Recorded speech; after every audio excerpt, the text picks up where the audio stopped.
j'ai préparé une boîte à questions pour papa et maman. Papa, maman, vous êtes tous, je vous ai préparé une boîte à questions. Allez, venez.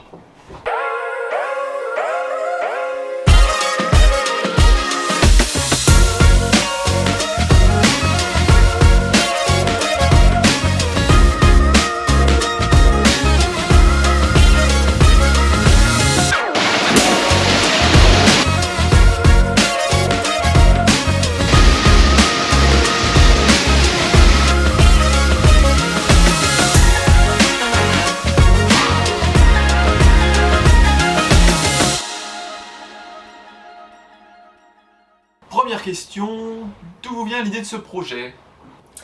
Alors ce projet il nous vient, en fait on y pense depuis bien longtemps, je pense parce que tous les deux on aime voyager. Nico avait vécu à l'étranger, moi j'ai pas mal voyagé aussi. On avait en tête voilà, un jour de faire un petit parcours de vie en famille et puis l'idée du voilier c'est plutôt Nico. Le voilier c'est plutôt moi, moi je repars un peu sur l'origine du projet. C'est une première partie de carrière pro qui a été assez prenante en étant assez peu à la maison, donc en fait au bout d'un moment l'envie de faire un truc en famille tout simplement, prendre du temps pour soi. Donc là on est en bonne santé, donc on fait un break et puis on profite de la famille. En tout cas de mon point de vue c'était ça l'idée. Je valide. Question suivante, comment s'appelle le bateau? Le bateau s'appelle Wilsey. Quand on l'a acheté, il s'appelait Candy. Ça représentait pas grand chose pour nous et puis on voulait personnaliser. Donc du coup on a cherché un nom. On est parti au début avec des listes. Voilà, on a élaboré chacun des listes sans vraiment réussir à se mettre d'accord. Et puis un matin de juillet, on n'était que tous les deux avec Nico, on n'avait pas les filles. C'était le moment d'envoyer en fait un petit déj. Il a dit voilà, il faut qu'on se décide, on sort pas du petit déj tant qu'on n'a pas envoyé le nom du bateau. Et puis c'est surtout que en fait, c'était l'acte de francisation pour lequel je devais envoyer les papiers avant qu'on ramène le bateau de Croatie. Et là c'était la dernière limite pour les faire dans les temps. Voilà, on était dans la deadline, donc du coup on a pris nos listes et puis ça n'allait pas, enfin personne n'était d'accord, voilà. Et Nora elle avait dit si on l'appelle Happy Feet, je viens pas. Et, moi je voulais Black Sheep. Voilà, et moi je voulais Happy Feet et puis non, je sais plus ce qu'elle voulait. Bref, et donc du coup on a lâché nos listes et puis on s'est dit mais ce projet, qu'est-ce qu'on s'est dit quand c'est bon on allait pouvoir le faire ou qu'est-ce qui nous motive avec ça. Et puis en fait à chaque fois, on s'est dit on verra en fait, on se dit on verra pour plein de choses, on verra. Et comme il était important de trouver plutôt un nom anglais parce que c'est plus simple, on a transformé on verra en Wilsey. Nico a trouvé le jeu de mots si au lieu de mettre S-E-A. Et puis feu pour Wilsey. C'est ça, feu pour Wilsey. Combien de temps avez-vous mis à le préparer? Alors vraiment à le préparer, je dirais qu'à partir du moment où on a acheté le bateau, c'est-à-dire un peu plus d'1 an avant, enfin on a commencé à chercher le bateau peut-être 1 an et demi avant.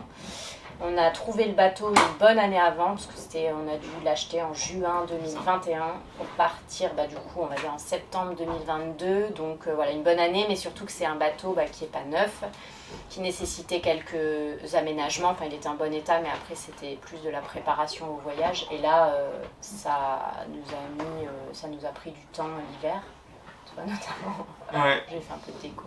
Ouais, c'est surtout, effectivement, comme l'a dit Elodie, il était en bon état. C'était un bateau de 2010, donc il avait 11 ans, il avait eu 3 propriétaires successifs qui ne s'en sont servis qu'à l'usage privé. Il n'y a pas eu de loc dessus, donc c'était plus c'est pas vraiment un refit, c'est plus une préparation, mais une préparation assez poussée au grand voyage pour s'assurer une bonne autonomie quoi. Et puis ça c'est la partie bateau, mais il y a aussi la partie autour, l'éducation, préparer un peu à la survie maritime aussi pour évidemment tous les problèmes qu'on pourrait rencontrer. Bon, il y a tout un temps, et donc ça, pour répondre concrètement à la question, ça a pris, moi je dis 2 ans en tout compris avec la recherche faite de bateaux, parce que la recherche d'un bateau d'occasion c'est long. Voilà, moi je dis 2 ans. C'est bien qu'on fasse 3 ans derrière. Donc voilà, si on veut rentabiliser, voilà. Qu'en ont pensé les enfants? Et Nora? Ouais, on va essayer de les faire participer un petit peu. S'ils veulent. Eh ben, au début, j'avais pas trop envie de partir parce que j'allais quitter mes copines, j'allais plus revoir autant la famille. Mais finalement, j'ai pas trop eu le choix. Hein. Si, quand même, un peu. Oui. Après, ouais, les filles, ça n'a pas été vraiment le coup de l'annonce d'une fois, ça a été vraiment hyper progressif. Depuis qu'elles sont nées, on dit qu'on va d'une part déjà déménager, de par le boulot au moins, ou voyager, ou partir un jour. Donc ça n'a pas été le coup de massue, vraiment, pardon, du jour au lendemain de dire, voilà, les filles, on va partir. Bon, ça s'est fait vraiment, vraiment très, très, très progressivement. Et puis nous, on part un peu du principe que les enfants, de manière générale, sont ceux qui s'adaptent le mieux à toute nouvelle situation, quelle qu'elle soit. Donc en fait, on n'a jamais considéré les enfants comme une excuse ou un frein à quel que soit le projet. Donc celui-là en particulier, on l'a abordé de cette manière-là, et je pense pas, Nora, que tu as eu l'impression qu'on allait sur la Lune, quoi. Non. Non, c'était simplement une nouvelle idée, quoi. Oui. Un peu. Que connaissez-vous à la voile? Tu veux répondre? Non, alors là, comptez pas sur moi. Hein. Joker, si, t'as fait un stage une fois de 2 jours ou 3 jours. Bah, moi, Hello, tu rien. commences? Ça va aller vite. Voilà, je connais pas grand chose. Je connais que juste on a fait des vacances parfois sur un voilier, mais à ce moment-là, je m'investissais pas beaucoup. Et après. Si tu t'investissais quand même dans la crème solaire, ouais. Le solarium, quoi manger, tu quoi t'investissais. lire et tout. Mais on parlait pas beaucoup, voilà. Voilà. Mais sinon, non, je me suis mis aussi la dernière année, même pire, je pense les 6 derniers mois. Après, j'ai fait quelques formations. J'ai fait une formation météo de 2 jours, parce que j'y connais rien non plus du tout à la météo. Et j'ai fait une formation survie médicale. Voilà, comme ça, s'il y a un problème, c'est Bibi l'infirmière et le médecin aussi. Oui, parce que si quelqu'un doit se blesser, il vaut mieux que ce soit moi. Parce que si c'est elle, moi, la vue du sang me fait tourner de l'œil. À m'auto-recoudre en fait. Voilà. Et puis moi, la voile, effectivement, c'est moi qui suis plus connaisseur des deux. Des locations régulières, j'ai commencé petit avec un peu d'optimisme, mais c'était pas une bonne expérience. Puis après, ado, des locations avec mes parents. Et puis plus vieux, c'est des locations avec moi en tant que chef de bord, avec des cousins, mon oncle, enfin voilà, des amis, de la famille. Mais vraiment de manière assez sporadique, hein, c'est de l'ordre d'une location tous les 2 ans, hein, donc c'était pas quelque chose d'acharné. Donc voilà à quoi se résume mon expérience. Et puis spécifiquement pour le projet là, je me suis quand même mis en tête de passer le permis hauturier, la licence radio. Et puis j'avais déjà le permis côtier, donc pour un peu étoffer mes connaissances sur le sujet. Ah oui, j'ai le permis bateau aussi. Permis côtier, Elodie. Permis côtier. Permis côtier. Pardon. C'est pas pour ça que tu connais les balises, mais... Comment envisagez-vous l'école? Je vais laisser Elodie répondre, parce que je me suis pas beaucoup investi dans ce sujet. Au moins à la préparation. Ouais, alors moi je m'envisage bien en maîtresse. Non, c'est un sujet qui me plaît parce que j'ai déjà pensé être maîtresse aussi peut-être. J'avais préparé le concours une année et donc je m'étais fait une idée un petit peu de la pédagogie, des programmes. Et puis donc dans l'idée c'est on passe pas par le CNED parce que le CNED déjà c'est trop contraignant, ça demande vraiment des connexions, ce qu'on aura même déjà d'une part pas toujours, ou pas du tout. Et puis c'est très scolaire et du coup, j'ai idée pour un voyage comme ça de se détacher un peu de ce côté vraiment trop terre à terre et de profiter un peu en mode école de vie de tout ce qu'on va voir et visiter. Donc il y aura français et maths qui seront là des matières plus strictes où là on va suivre vraiment le programme. Et puis le reste en s'adaptant avec ce qu'on voit, ce qu'on vit. Et en variant un petit peu, en mettant un peu plus d'anglais que la normale aussi, par exemple, pour profiter de ça. Ah oui, ça, l'anglais est hyper important. On juge toujours que le niveau d'anglais en France est plutôt mauvais. Donc on veut vraiment essayer de tout de suite leur apprendre pas mal de bases dans cette langue-là. Et je rajoute qu'il n'y a pas d'obligation de suivi particulier par rapport à la France, parce qu'on quitte le système français. Donc en fait, on n'a pas de compte à rendre. Donc après, libre à nous de le faire à notre convenance. Voilà pour l'école. Qu'est-ce que vous appréhendez? Qu'est-ce que vous appréhendez?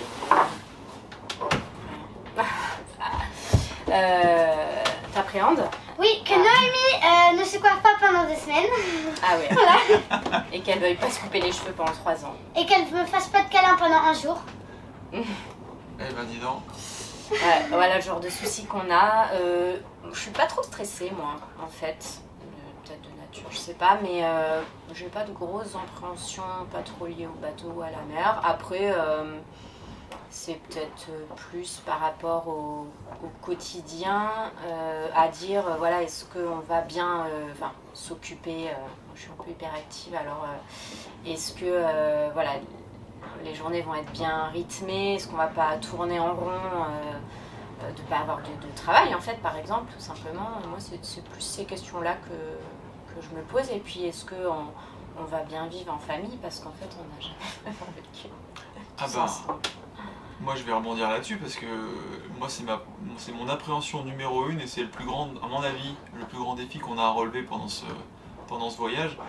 C'est que comme je l'ai dit, première partie de vie commune, j'ai été quand même très absent. Et donc en fait la vie de famille à 4, telle qu'on la connaît de manière traditionnelle, je vais dire, nous on la connaît pas. Donc avec beaucoup d'absence, ça donne forcément on se forge un certain rythme. Et là il va falloir vivre à 4, premier point, et dans un petit espace. Il ne s'agit pas de vivre dans une maison ou avec des amis à proximité qui permettraient de s'échapper, je mets ça entre guillemets. Donc là c'est vraiment le gros défi, c'est vraiment de voir si on va pouvoir faire les compromis qui sont nécessaires sur un bateau à 4. Ça c'est ma première appréhension. Et puis la seconde, c'est les traversées. C'est de faire plusieurs jours de suite sur un bateau, parce que moi je sais ce que c'est. Quand je l'ai ramené de Croatie, on l'a vécu. C'est pas forcément évident. Je l'ai fait avec 3 équipiers, donc on était 4 marins. Voilà, ça passe. Là, on n'est que 2 adultes et 2 enfants.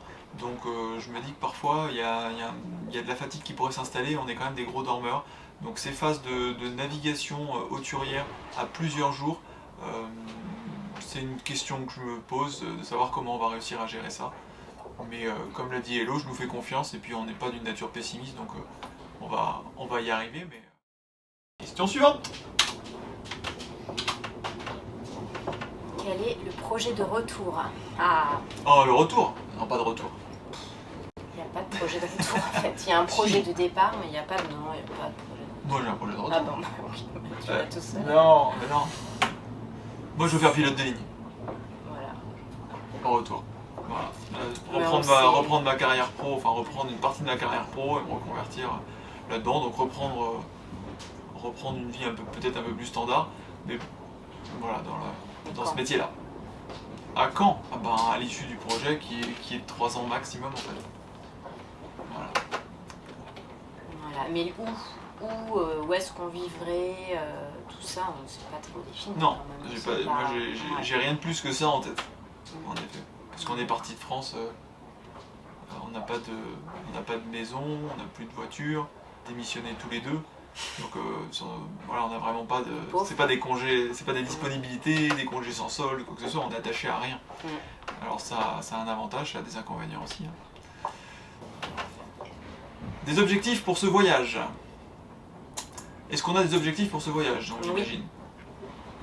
Moi j'aimerais bien parler anglais. Parce que je parle très mal anglais.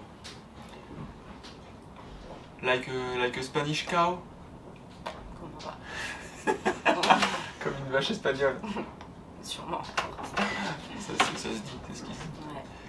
Je parle pas espagnol non plus d'ailleurs. Moi des objectifs, moi essayer de faire comprendre à Elodie que c'est pas parce qu'il y a du vent qu'on peut mettre les voiles, parce que ça dépend encore de la direction dans laquelle il vient. Et puis peut-être un peu les cardinales, lui apprendre les cardinales, bref, des petites choses de la mer comme ça. Sinon pour le reste, ça se rapporte à pourquoi on a fait ce projet. Si tu veux faire de la guitare.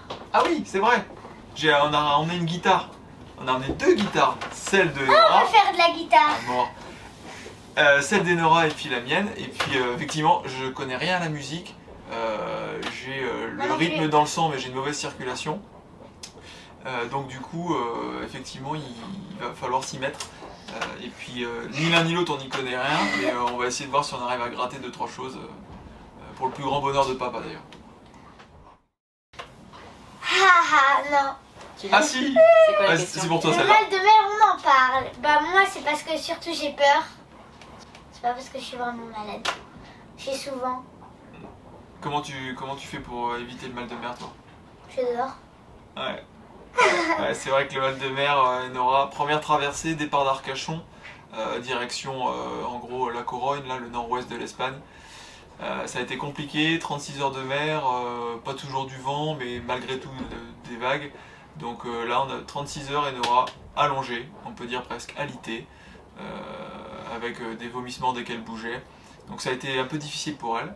Et puis pour nous, Ouais. moi le mal de mer, je suis pas le mec le plus à l'aise, mais je sais ce qu'il faut que je fasse pour éviter que ça s'empire. Donc je fais le strict minimum. Mais je peux pas dire qu'on est encore, on soit encore très à l'aise. Ouais, voilà, ça vient au fur et à mesure. Moi, je touche du bois du coup, mais autant j'avais été malade sur une semaine d'entraînement en juin, autant là pour l'instant, bah non. Ça a été même sans prendre de médicaments. Donc je m'étonne moi-même et je me méfie, je continue de me méfier parce que j'ai du mal à y croire. Ah oui, d'ailleurs les médicaments, hein, si vous avez une super suggestion, on écoute parce qu'on en est rendu à 5 ou 6 méthodes là. Le gingembre, le Ah ouais, ça marche stugéron, bien en plus. la girax, Si je prends du gingembre, c'est peut-être ça. Hein. Et peut-être des huiles essentielles. les huiles essentielles, La menthe enfin poivrée. voilà, on a à peu près tout essayé.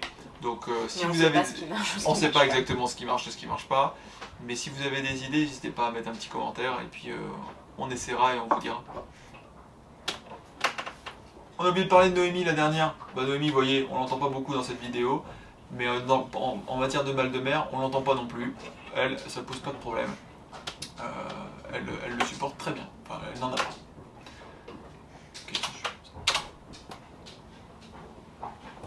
Ah, qu'allez-vous manger? Oh, Manger. ben, on va manger. Des frites. Ça, si on écoutait les filles, ce serait des frites tout le temps. Voilà, Des on frites a et pas des pris pâtes. assez de patates malheureusement. Mais c'est vrai. En fait, on va manger normalement dans le sens où on a Non, on mange bien quand de même. quoi faire tout. On a même amené Monsieur Cuisine. Je sais pas si on le voit, mais Monsieur Cuisine est avec nous. On a un four, on a une gazinière, on a un grille-pain. Bon, on n'a pas de micro-ondes. Trop gourmand en énergie. On a Ouais. Enora pour manger. On a Enora mais qui mange beaucoup. Du coup non, on mange. Alors par contre c'est un peu un défi parce que maintenant il faut manger matin, midi, soir tous ensemble. Ce qu'on n'avait pas dans le quotidien, donc ça fait plus de repas à gérer. Voilà. Ça c'est une logistique qui est un peu modifiée. Et après on va dans les petits supermarchés dès qu'on est sur Terre, on achète. Petit. Ou plus ou moins petit. Et puis dans l'idéal, on aimerait pêcher. Ah oui, pêcher. Neptune, si tu nous écoutes, fais-nous don d'un petit poisson. Mm. Pour le moment, c'est chou blanc. Bon, on en est qu'au début, mais effectivement, on devrait réussir à pêcher. On s'est fait conseiller par un cousin qui s'y connaît bien. Donc on a les leurres, on a la canne, on a le fil qui va bien. On a la coriandre et on a le citron vert. On a le potager ici Donc on attend le thon. avec la coriandre. Et le citron vert, on l'a piqué enfin l'a piqué. On l'a pris dans un arbre, dans un petit village, là, le village de Tazone, après notre traversée du golfe de Gascogne justement. C'est local, archi local. Archi local. Il y a Donc, plus qu'à, il y a plus qu'à. Et les qu'allez-vous filles manger adorent les sushis en plus. Ouais, Ouais. qu'allez-vous manger? Un peu ce qu'on va pêcher, pour le moment rien, et puis sinon de manière assez normale. Hein. Après, vont pouvoir emmener les enfants. Bah, pas grand chose parce que c'est pas une maison. Avec 2 placards, on peut pas emmener grand chose. Franchement, à part des habits. Quelques jouets quand même, mais. Ouais, parce que on parle de la caisse de Playmobil. Mais c'est Noémie qui l'a emmené et vous l'avez mis sous mon lit. Ouais, Parce c'est qu'il n'y vrai. avait pas de place dans sa chambre. C'est vrai. Un Skyjo, un Monopoly. Ah oui. Pas mal de des jeux de société. Les jeux de société pas trop encombrants. Quelques livres, pas beaucoup. Hein. Pas On beaucoup, va essayer de se mettre à la liseuse parce que les livres, c'est vite. C'est vite du compliqué. poids. Ouais. Et là, c'est moi qui suis moins content quand il y a du poids. Ouais. Et la Nintendo. Ah oui, bien sûr. Petit détail. La La Nintendo. Nintendo Switch. Ouais. Avez-vous hâte de quelque chose? Non. que ça se termine. Ah oui, oui, que ça se termine. Non, c'est vrai? Horrible. Arrête, non. c'est chaud, tu peux pas dire ça à la caméra. Tu vas passer pour une folle. Ouais. Avez-vous hâte de quelque chose? Oui, sûrement. Moi, j'ai hâte Moi, de j'ai hâte. pouvoir me baigner dans de l'eau pas trop froide. Ah oui. Ah oui. Là, c'est 19 degrés là en ce moment, c'est bon, un peu frais. J'ai hâte de pouvoir faire du kitesurf. Parce que j'en ai pas trop fait, je voudrais bien m'améliorer. Et puis j'ai hâte de manger du poisson frais. Moi pareil en fait, voilà, ce qui pèse un petit peu c'est la température de l'eau qui est fraîche, effectivement, qui nous empêche un peu de faire toutes les activités nautiques qu'on a prévues, que ce soit du kite, de la plongée, de la wing. Bon, je dis pas que ça se fait pas, mais bon, la combinaison 3 mm elle est même un petit peu juste. Donc qu'on aille vers des eaux un petit peu plus chaudes, mais c'est l'objectif là. Clairement on va y arriver, donc dès qu'on y sera, ce sera bien. Et les proches? Les proches, effectivement, quand on est parti, donc on a annoncé ça à nos parents respectifs, mais eux-mêmes ont beaucoup voyagé, donc vraiment ça a été très bien accueilli. On n'a pas eu de levée de bouclier, de l'inquiétude un peu peut-être du côté de tes parents, un peu parce qu'ils sont un peu de nature inquiète. Moi mon père aussi, mais un peu moins parce qu'il savait dans quoi on allait. Il connaît la voile.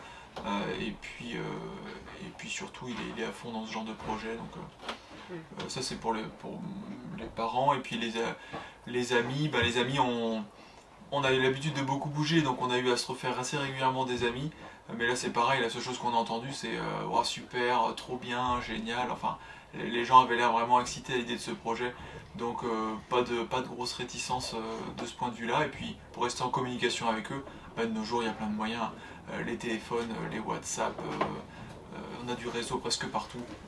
Donc honnêtement, je doute que ce soit un gros problème. Et puis après, ils ont prévu de nous rejoindre aussi, notamment la famille. Des amis nous ont parlé de vouloir venir. Bon, c'est pas encore acté, mais on a bon espoir aussi de revoir les gens dans différentes destinations. Donc, voilà, de toute façon, je pense que c'est plus dur pour eux que pour nous à la base. Toujours plus dur pour ceux qui restent, on dit, que pour ceux qui partent. Donc nous on est tirés par notre aventure en fait. Mais après c'est vrai que les réseaux sociaux ça nous aide, ça nous aide aussi à partager, enfin on nous a demandé de partager, c'est pour ça qu'on le fait. Et c'est ce qui fait qu'on garde un lien en fait constant avec tout le monde. Le mot de la fin. Rien. Prout. Caméra, le mot de la fin? Non. T'as pas un mot de la fin? Au revoir. Hello, t'as un mot de la fin? Hasta luego, c'est celui que j'ai appris. Je voulais apprendre l'anglais, bon je commence par l'espagnol.